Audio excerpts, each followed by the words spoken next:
Mirada Económica. Hola, hola, ¿cómo les va? Mirada Económica en el aire a través de la pantalla de Canal 24 Horas. Media hora de conversación dedicada exclusivamente a la economía, donde el tema del dólar, tasas de interés, el presupuesto hogareño sigue siendo tema, el costo de la vida. Esta jornada el INE entregó una encuesta de presupuestos familiares.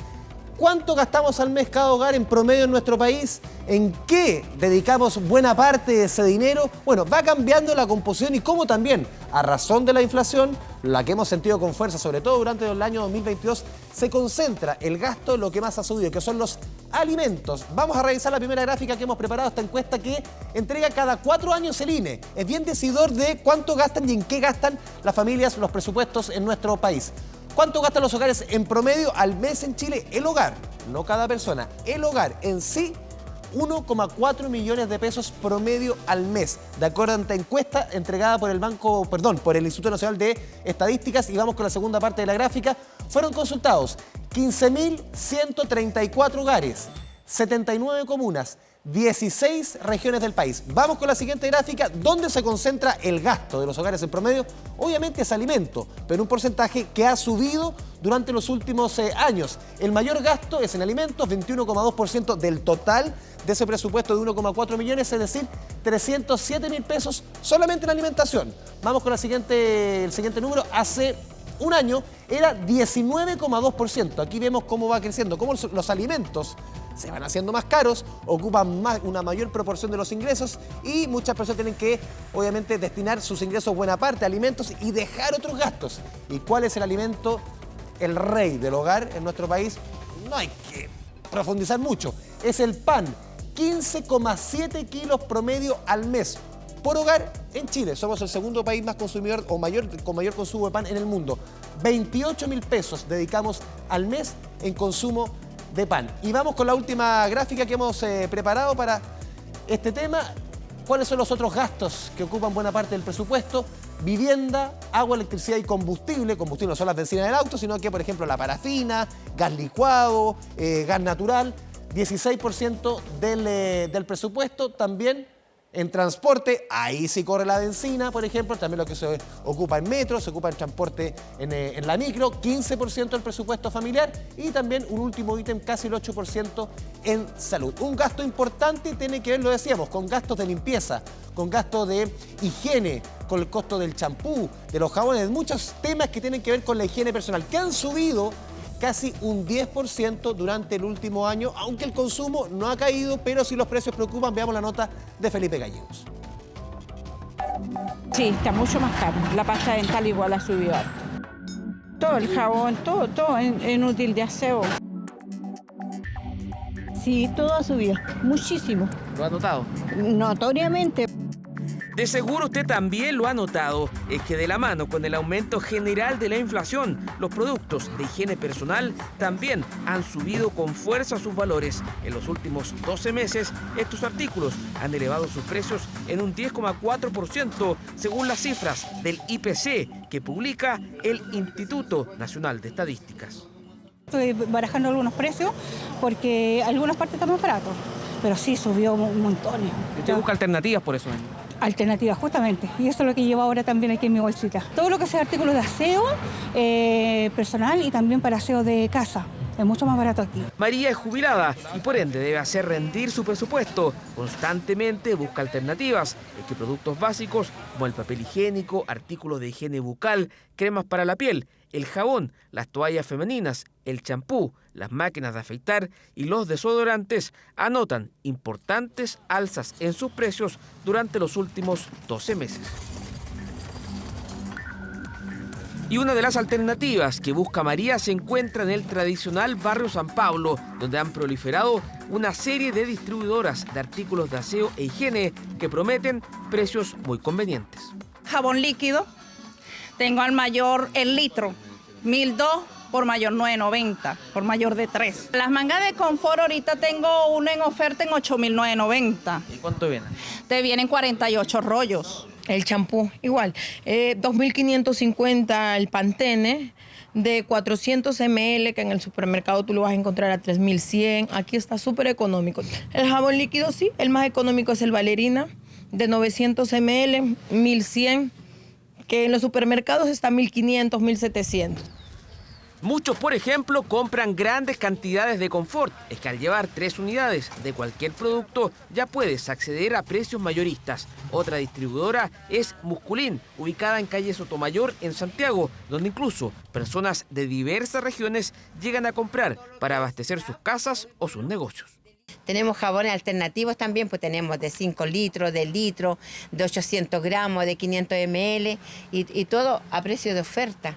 Todo trabajamos con oferta. Si no trabajáramos con oferta no tendríamos la venta que tenemos. La diferencia es bastante en realidad porque en los supermercados te cobran casi el doble de lo que nosotros podemos encontrarlo acá. Uno mensualmente está haciendo una compra, como dices tú, de champú, jabón, para las niñas. Claro, te ahorras una cantidad muy notoria. Alternativas para cuidar el bolsillo es que jabones, champús y desodorantes también han sufrido el impacto de la alta inflación. Donde sí hemos sentido, pero que ha golpeado el bolsillo, es el precio de los combustibles. Y ahí no hay muchas alternativas donde ir. Para quienes tienen un automóvil, manejan un camión. Vamos a revisar la gráfica respecto al alza del precio de las bencinas esta semana. Menor a lo que se esperaba, por lo menos había calculado hace un tiempo. 16 pesos la bencina 93 octanos, 13 pesos la de 97, 16 pesos el diésel. ¿Y a cuánto llega en promedio en la región metropolitana el precio del litro de combustible? Lo pasamos a revisar en la última gráfica. Mire, 1.301 pesos el litro de 93. 5 semanas, más que 5 semanas, 5 alzas, porque ahora las reajustes son cada 3 semanas. 5 alzas consecutivas de los combustibles. 1.301 la litro de 93, 1.380, 97, 1.031 pesos el diésel. ¿Qué está pasando con los combustibles? Escuchemos. El alza está influenciada por 3 factores, pero si le ponemos mayor ponderación, lo principal es el acumulado del MEPCO. En segundo término, la depreciación del tipo de cambio y algo influyó las variaciones del precio del petróleo. Ya, son diversos factores los que se conjugan en el alza de los combustibles. Vamos a profundizar en este tema. ¿Qué va a pasar a futuro en las próximas semanas? ¿Qué podría pasar en caso de que se intensifique el conflicto en Medio Oriente? Estamos con Juan Ortiz, economista de la Universidad Diego Portales. Juan, bienvenido a Canal 24 Horas. ¿Cómo te va? Hola, ¿qué tal? ¿Cómo estás? A ver, ¿qué es lo que puede pasar a corto plazo con el precio de los combustibles? Debe ser sin lugar a dudas uno de los insumos que más preocupa cuando sube. Muchos economistas decían que incluso podrían frenarse las alzas. ¿Cómo lo están viendo ustedes? Bueno, por una parte hay que considerar varios elementos. En el caso del diésel, esperamos que todavía esa tendencia al alza se mantenga durante las próximas semanas. ¿Por qué? Porque todavía tenemos un MEPCO acumulado que supera los 140 pesos por litro. Por lo tanto, deberíamos esperar de aquí a 3 semanas más un alza en torno a 16 pesos por litro. Ya. Ahora, respecto al tema de las gasolinas, ya este proceso de traspaso del MEPCO finalizó para esta semana, lo cual también explica por qué el incremento fue más acotado de lo esperado respecto a semanas previas. Ahora, de aquí en adelante, dependemos fundamentalmente de la evolución del tipo de cambio, por una parte, y también por la evolución del precio del petróleo Brent.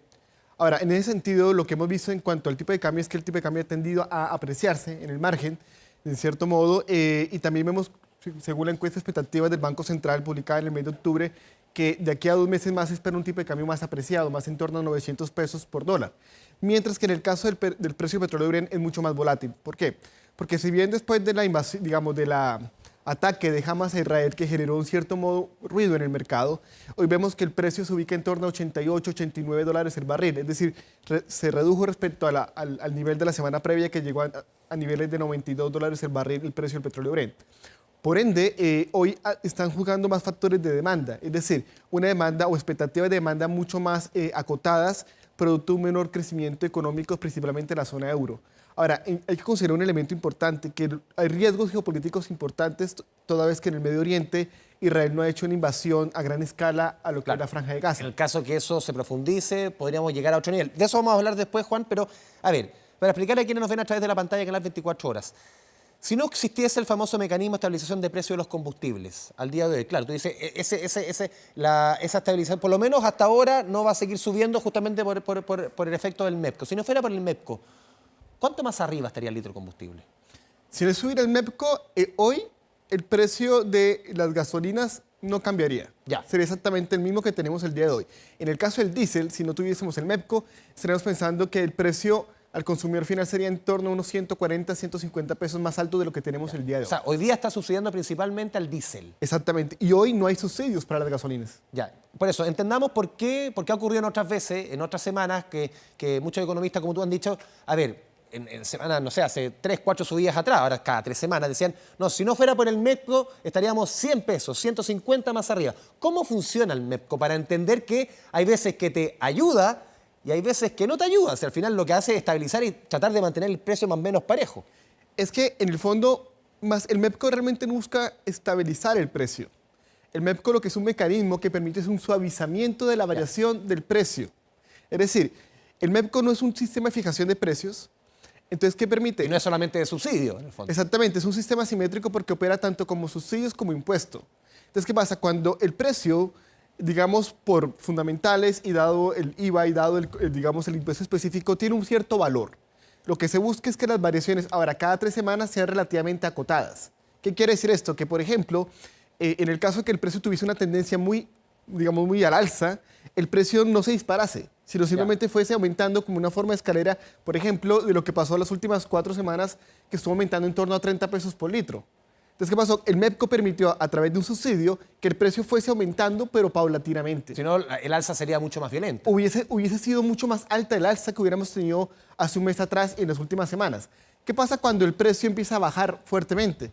Que el MEPCO funciona también de tal forma que suaviza las reducciones de precio. Claro. Por ejemplo, en el caso del diésel, la mayor parte del año se estuvo reduciendo respecto a lo que veíamos a principios del 2023. ¿Y cómo operó? A través de un impuesto que en cierto modo permitió que las variaciones fueran relativamente acotadas. Por lo tanto, el MEPCO lo que permite es un suavizamiento de la variación a través de impuestos o a través de subsidios, que es el componente variable que informa, digamos, el diario oficial todos los días miércoles. Porque durante los últimos años en nuestro país, uno que ha seguido muy de cerca la contingencia económica, Juan, han existido diferentes mecanismos, de distintas formas, el CIPCO, el MEPCO, de todos fondos de estabilización, de todos los gustos. Este, a mi juicio, ha sido de los que más ha durado. Ese de lo mejorcito que hemos tenido, porque siempre a los 2, 3 años funcionaba, no, este no sirve, porque al final, por ese motivo. Este uno siente que ha sido el que más ha durado. ¿Es un buen mecanismo? Claro, mira, en relación con los diferentes mecanismos, creo yo que hoy por hoy es un mecanismo que ha mostrado virtudes, pero obviamente como todo sistema tiene ciertos elementos a mejorar. Primero que todo, hace muchos años atrás había fondos de estabilización que tenían igual ciertas falencias porque dependían de un presupuesto. Por lo tanto, eran recursos que se podían, digamos, acabar. El año pasado se le tuvo que inyectar mucho dinero a este fondo. Pero el MEPCO no es un fondo. ¿Ya? Digamos, antes había un fondo de estabilización, posteriormente estuvo el CIPCO, que en últimas el MEPCO responde en gran parte a esa estructura a través de un componente variable que permitía esa variación o suavizamiento. El tema es que el CIPCO no permitía, digamos, no internalizaba el efecto del tipo de cambio. Por lo tanto, ¿qué pasaba? Que en su momento, cuando operaba el CIPCO, había variaciones muy fuertes asociadas al tipo de cambio que en cierto modo el sistema no alcanzaba a suavizar. ¿Cuál es la ventaja del MEPCO? El MEPCO, la ventaja es que ha permitido suavizar las variaciones en su momento durante cada semana, y a partir de enero de este año hubo una modificación que a mi modo de ver fue un retroceso, lamentablemente.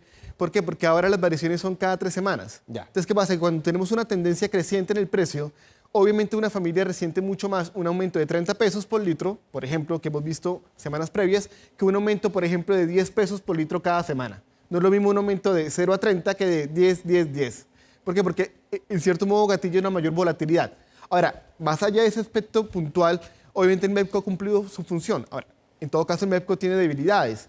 Y una de las debilidades que hemos visto, por ejemplo, el año pasado, cuando teníamos este alza muy fuerte del precio del petróleo, producto de la invasión de Rusia a Ucrania, vimos como paulatinamente el MEPCO, que tenía como lógica que fuera intertemporalmente neutral porque generaba durante ciertos periodos subsidios y por otra parte impuestos, que en cierto modo fuera fiscalmente neutro. Vimos cómo efectivamente el límite superior e inferior de operación del sistema se fue ampliando. En su momento eran $500 millones. Llegamos a 1.000, creo, ¿no? Exactamente, después pasó a 750, después pasó a 1.500 millones de dólares, después pasó a 3.000 millones de dólares. Por lo tanto, en cierto modo, el sistema no alcanzó a operar de la forma más eficiente desde el punto de vista como fue, digamos, creado, producto de una situación de estrés muy fuerte, producto de la situación del alza tan brusca del precio del petróleo. Y otro elemento que lamentablemente también se consideró fue que, dada la reforma que se dio en enero de este año, el MEPCO, en cierto modo, tenía una concepción de digamos, de estabilización o de que fuera fiscalmente neutral. Pero ¿qué pasó? Que cuando a finales del 2022, dada la gran cantidad de subsidios que se generaron, que fueron más de $2.000 millones, en cierto modo el cambio que se dio en enero reseteó ese valor. Por lo tanto, como que el MEPCO en cierto modo volvió a operar de enero en adelante en términos de un horizonte que en teoría es fiscalmente neutro, pero en cierto modo los más de 2.000 millones que venían del 2022, en cierto modo como que se internalizaron, o sea, como que no se van a recuperar per se, dado la operación de MEPCO. Entonces, lamentablemente, creo yo que el MEPCO sí ha cumplido su función, ha permitido un suavizamiento, pero ha habido dos retrocesos, una variación cada 3 semanas y por otra parte ese reseteo que se dio en cuanto al MEPCO acumulado a fines del año 2022. Sí, Juan, lo deslizamos al comienzo del programa.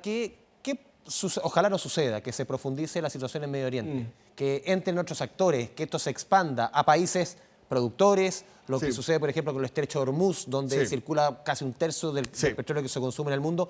¿Qué escenario? Ahí el escenario cambia, ahí sí podemos ver que esto que podríamos ver las próximas semanas, que el precio se mantenga afortunadamente, ¿eso podría cambiar? Claro, sin lugar a dudas. ¿Por qué? Porque si bien, digamos, Israel no es un actor relevante en el mercado petrolero, está en una zona que es muy relevante. ¿Por qué? Porque el Medio Oriente es la zona donde se tienen las mayores reservas del mundo como zona, tiene los principales países productores, o buena parte de estos, principalmente para Arabia Saudita, Irán, Irak, Emiratos Árabes Unidos, Kuwait, y también a través de, digamos, el Golfo Pérsico, sale cerca de 1/3 efectivamente del transporte de petróleo vía marítima.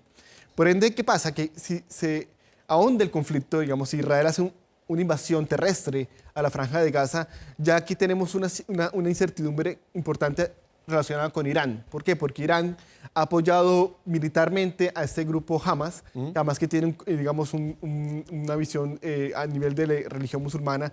Ellos son chiitas. Claro. Por ende, posiblemente Irán podría tener algún tipo de reacción en cuanto, por ejemplo, a bloquear parcialmente el estrecho de Hormuz, que obviamente sería algo bien complejo.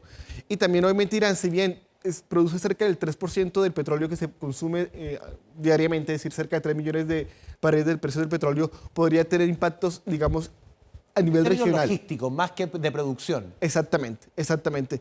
Y por otra parte, ¿qué pasa? Que sin lugar a dudas el hecho que Israel generase, digamos, una mayor escalada va a tensionar mucho más a los países, digamos, árabes. Porque si bien Arabia Saudita ha mejorado sus relaciones con Israel, varios países, si bien no son normales las relaciones, pero digamos se han apaciguado, obviamente el hecho de una escalada de violencia mucho más alta podría obviamente generar mayores tensiones geopolíticas en la región. Y en cierto modo, por eso Estados Unidos ha buscado literalmente mediar diplomáticamente para tratar de apaciguar, digamos, la actividad de Israel. Claro, en cuanto a la por ejemplo, terrestre a Gaza. Exactamente. ¿Por qué? Porque, por ejemplo, fue el secretario de Exteriores de Estados Unidos, después fue el presidente Biden. Estados Unidos está prestando más ayuda militar a Israel. Obviamente ellos están preparando quizás para un conflicto de pronto de un mayor alcance. Pero sin lugar a dudas, por ejemplo, hoy por hoy Irán, que es el actor, digamos, más preocupante de esta ecuación, tendría pocos incentivos para hacer un proceso de conflicto más abierto. Y que podría desencadenar, entre otros efectos, como lo conversábamos, en el tema de un alza pronunciada en el precio del petróleo en el mundo. Así es, tal cual. Porque, digamos, si ese conflicto se amplía, estaremos hablando de que, sin lugar a dudas, el precio del petróleo Brent llegaría sobre 120, 130, 140 dólares el barril. Sería un escenario muy complejo. Pero también cuesta pensar un escenario donde Irán tenga un enfrentamiento armado con Israel. ¿Por qué? Porque obviamente sería una situación de muy alto riesgo para este país. Quizás aquí lo que uno va a ver es más un tipo de guerra híbrida con algún tipo de movimientos militares más a nivel terrorista, con algún apoyo por parte de ciertos países. Pero hoy por hoy la situación sigue siendo contenida y esperemos que así sea. Claro. De tal forma que Egipto y Jordania, que son los principales países con los cuales puede entrarse a negociar desde el punto de vista árabe, digamos, influyan en la posición de Hamas para, por ejemplo, liberar rehenes y para tratar de reducir la tensión con Israel. Juan, vamos a ir a la pausa aquí en Mirada Económica a través de la pantalla de Canal 24 Horas y al regreso te quiero preguntar sobre efectos en la inflación, sobre las metas de inflación que se ha autoimpuesto el Banco Central para este año. Vamos a la pausa en Canal 24 Horas.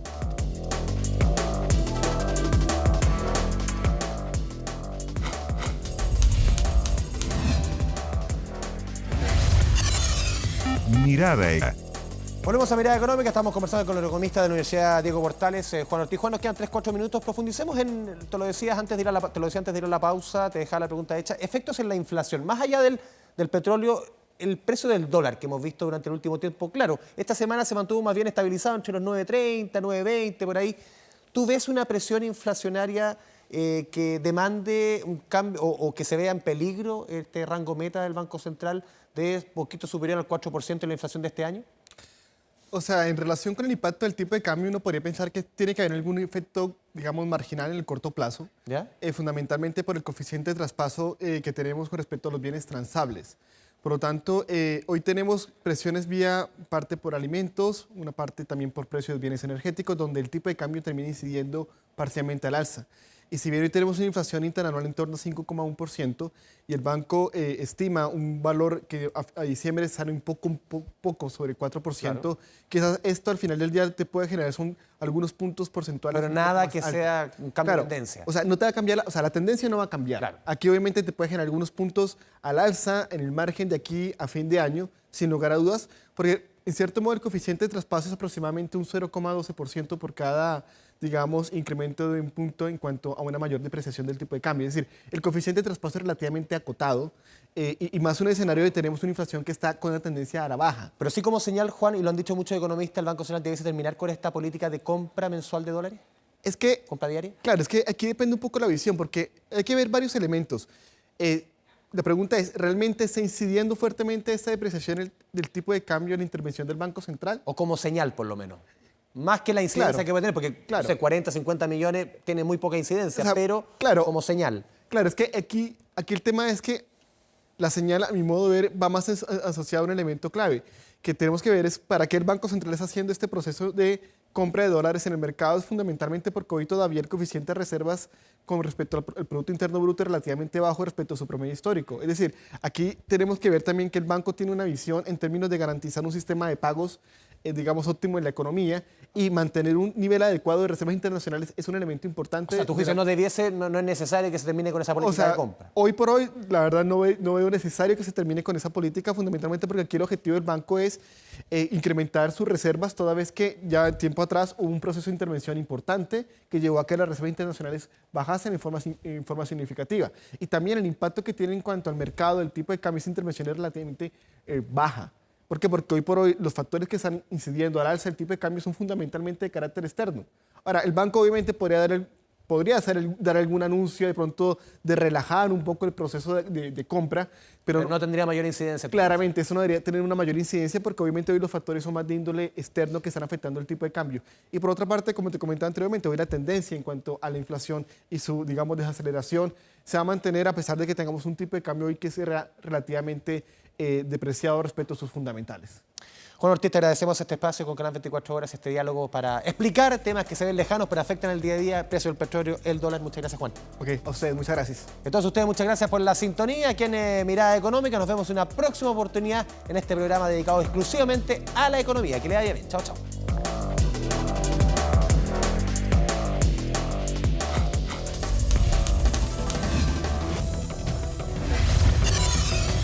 Mirada Económica.